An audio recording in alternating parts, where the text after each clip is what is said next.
Hi, my name is Fate Zay, my pronouns are they, he, she, and I'm so glad the simulation brought you here today.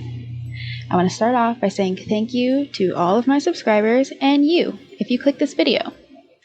Today I will be continuing my series called Gush and Draw, where on screen I will be drawing something random, but in the background will be me gushing about whatever TV show or movie I am obsessed with at the moment. So in this video, I will be drawing a roll for art. And as you can see, I rolled the numbers 5, 8, and 18. So my drawing will have ghosts, a moon, and flowers. And I will be gushing about Marvel's latest installment, Thor: Love and Thunder.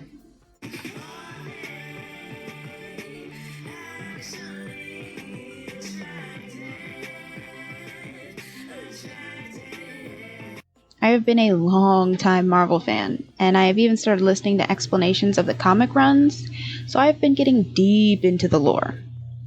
And Thor was the first MCU movie I watched, and kind of what started the obsession, so it's fitting that this video is the first Marvel one I'm doing for YouTube. So, my spoiler-free review is, if you care about the MCU, you definitely need to see it, because it has a lot of information that is super important to the overall super ever-weaving story, and it's so good. Also, if you don't really follow the MCU, it is still a really good superhero movie, and the pacing works really well for the short amount of time that it's in. Now, I will be spoiling it, so if you have not seen it, I highly recommend you go watch it first. But if you don't care, and you want to hear me talk about it anyway, then continue on.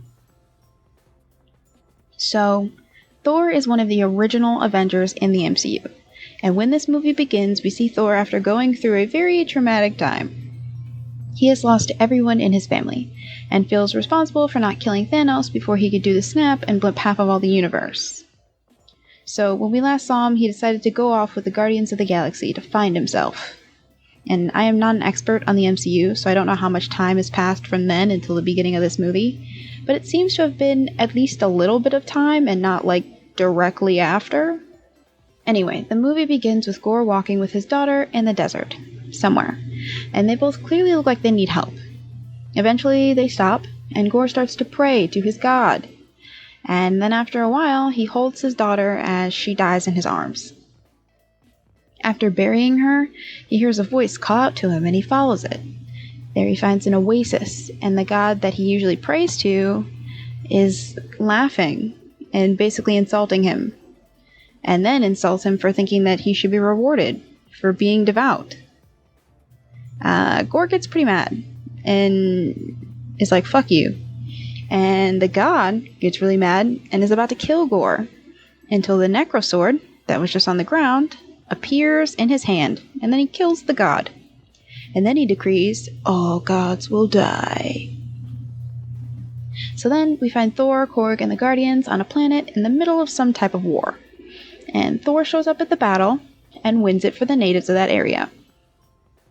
The Guardians then prepare to leave and get a bunch of messages from all of these other planets and realms saying that their gods have been killed and that they're in distress. Thor sees one message by Lady Sif and decides to part ways with the Guardians to go help her. Back on Earth, we found out that Jane Foster, an extremely important scientist in the MCU and former girlfriend of Thor, has cancer. She talks to Darcy, her former assistant, and Darcy says maybe talk to Thor. Maybe he can do something about the cancer. And at first, Jane says no, but then after talking to Eric Selvig, her former partner, and he tells her that he can't cure her cancer, she does turn to Norse mythology, which leads her to visiting New Asgard. And we see that New Asgard is a tourist town, and that Valkyrie looks a little tired of being a ruler. Jane sees Mjolnir in the little glass encasement that they have it in, and the hammer starts to react to her, and eventually turns her into a Thor. We do not see this on screen, but it is implied that's what happened. And in space, Thor finds Sif, and she is hurt, but also says that Gorr has been killing gods everywhere, and now he's headed to Asgard next. So Thor and Korg and Sif head to New Asgard. Before they get there, Gorr arrives at New Asgard and starts a battle with the town, and by the time that Thor and company get there, the whole town is up and fighting. During the fight, Thor hears someone fighting with very strong powers that he does not recognize. But then he hears Mjolnir and goes to follow it to Jane, who is now a Thor.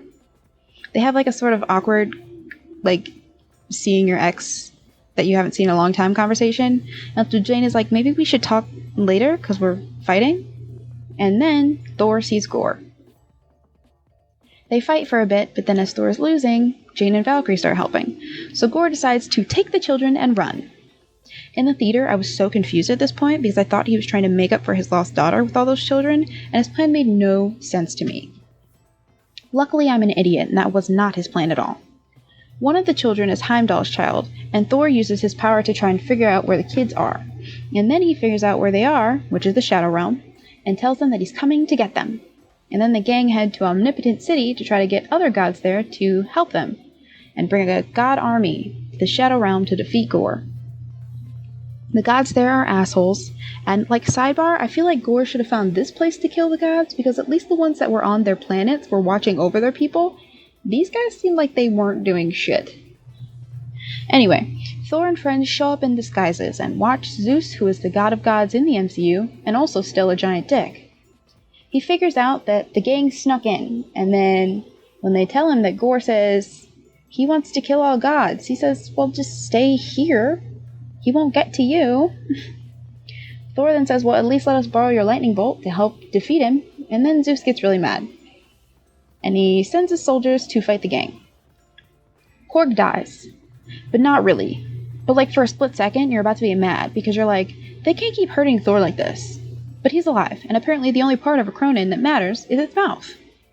Then they defeat the guards, and Thor kills Zeus. Kind of. But like also not really. They take his lightning bolt and get the heck out of there, and head to the Shadow Realm to get the kids back.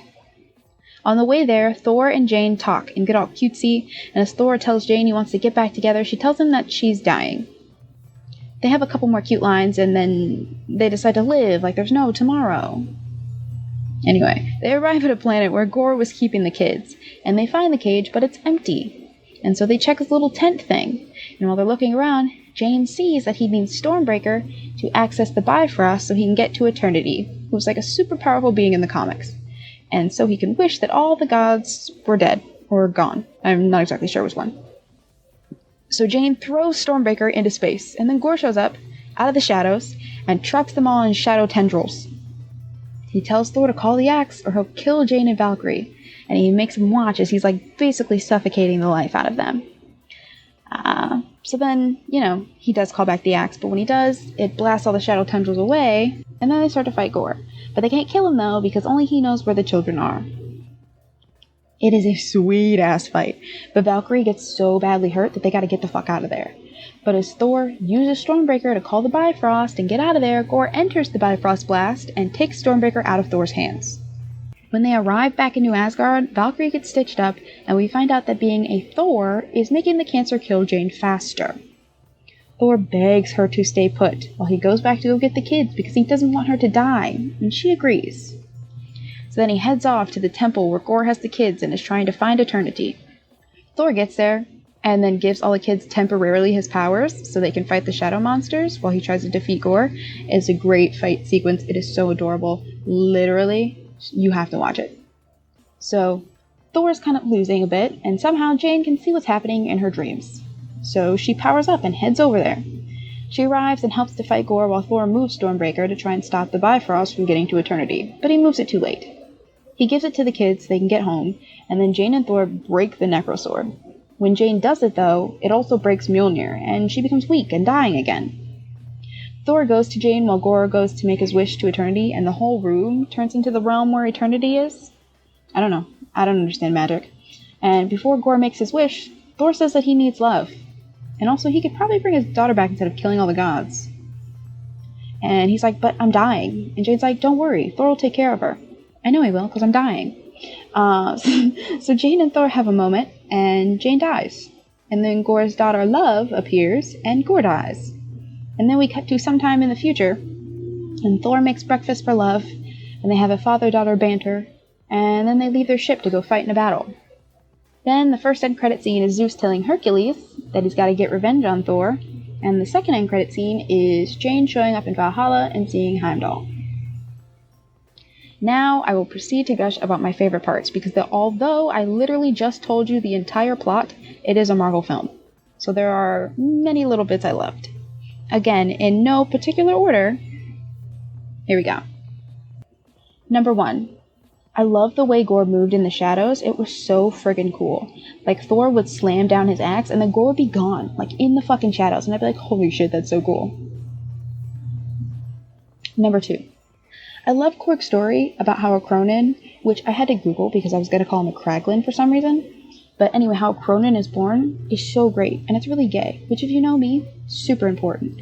Although, it also had me confused on the logistics, because like, if the most important part of a Cronin is their mouth, and they're created by two daddy Cronins holding their hands under lava for however long, then how does the mouth form? Does it have to be special lava? Is only the face formed, and then the rest of the body grows? Or do they cut off their hands because they're fused together and they crack it open like an egg? I don't know, I've been thinking about this too much. Number 3. I love the fact that Valkyrie was like, there's a god of carpentry when they were in Omnipotent City, suggesting that Jesus is in Omnipotent City, which like I totally get, because he was like, hey guys, love everyone, and then we stone him to death. So like, chilling in space would also be my next move. Number 4. The fucking goats. I know everyone hates the goats, but they are so funny to me, especially in the beginning when Thor says they can use them for meat and they instantly shut up. Priceless. The best humor. I love it. Number 5. I love the way that Jane fights and the way that she utilizes the brokenness of the hammer and shoots all of the pieces out like freaking bullets. It is so smart and also visually so amazing. Number 6. When Zeus throws his lightning bolt at Thor and Thor catches it, it's like I knew he was going to catch it. He's literally the god of thunder, like duh. But like when he caught it, I was like, oh my god, he did it. And it was just so amazing to see. Oh my god, I loved it. Number 7. The Old Spice commercial that Valkyrie was filming at the beginning of the movie in New Asgard. I want Old Spice to release that commercial. I'll watch it 100 times. If I wasn't already using Old Spice deodorant, that would make me buy Old Spice deodorant. Like, what the fuck, Old Spice? Release the Valkyrie commercial. I even Googled, I was like, maybe I can find, no. They have a different Thor commercial, but I don't care about that Thor commercial. I want the Valkyrie Old Spice commercial. Give it to me. Number 8. The backstory of Jane and Thor's relationship was super great. Because like up until this point, it was mostly off screen, and then all of a sudden they were just broken up. And it was nice to not only see like the relationship, but also the reason for the breakup too. Number 9. I love when the gang is fighting all the soldiers in Omnipotent City and Valkyrie is like licking the blood off of her blade and like slowly spinning in it, because you can tell that she clearly missed fighting and like being in battle. Number 10. Finally, I love the little father-daughter moment at the end where Chris Hemsworth's actual daughter plays love and they have a cute little fight about how she's never had pancakes and Thor's like, you'll love them, and she's like, I've literally never had these. And also how she wants to wear slippers into the battle and Thor's like, you can't, it's gonna hurt your feet. So, this is a Marvel movie, so I mostly saw it so that I wasn't behind when the next thing finishes, and I'm like, who's that baby child with Thor? Why is Jaden dead? What the fuck is happening with Korg, you know? But I do love when I get to see the movies within the first week of the release. And while right now it has the I just saw a Marvel movie effect, and I think it's pretty amazing, I'm sure there's like an army of MCU experts out there who can tell you that it sucks for whatever reason. But I'm here to remind you to just find little things to gush about, even in movies where the fandom takes themselves way too seriously. Anyway, thank you so much for watching. Be sure to leave a like so I know the simulation brought you to the right place. Also, thanks for joining me in this gush and draw for Thor, Love and Thunder. Here's my finished roll for art drawing. And if you've seen Thor, what's your favorite moment to gush over? And if you haven't seen it yet, have I convinced you to check it out? Comment in the chat below. Also, if you're into the social media thing, my website, which is lyricallyfaight.wixsite.com/faitesay, will be linked down below in the description, and it has the links to all of my socials on the first page. There's also the support page, where I give you multiple options to be able to financially support me in making this content if you are so able. Join me next time, and I hope you have a great rest of your day in the simulation.